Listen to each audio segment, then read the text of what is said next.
I think it's safe to say, Matt, that you have an obsession with Australia's colonial past. I do. I admit it. Guilty. Yeah. Where does that come from?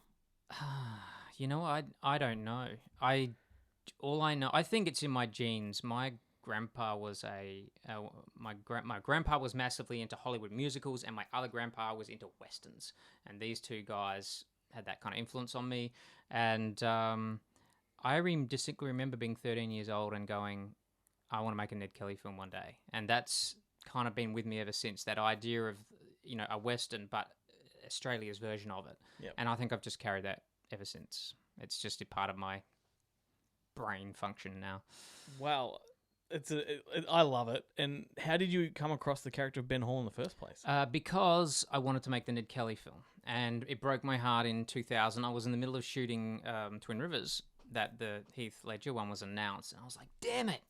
So I went along and watched it twice at the cinema, and I was it was good, but not as good as I thought it should have been. Yeah. And I went away brokenhearted, and I was actually writing Territorial, another film I'm trying to get up, which was colonial past again, because I couldn't make my Ned Kelly film. And then my friend of mine I was writing it with said, hey man, you need to check out characters like Ben Hall, Frank Gardner.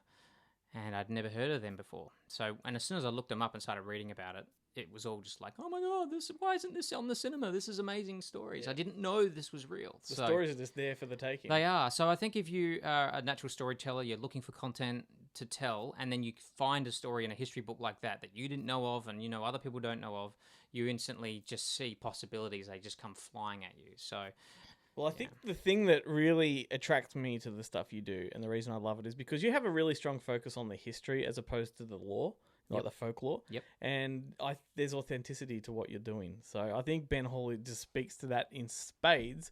But let's just, for the benefit of our overseas listeners, let's explain that a bush ranger is essentially Australia's version of an outlaw. So I think Bandits of the Wild West and that kind of thing. Yeah, I think Billy the Kid, Jesse James, except Australia's version of it.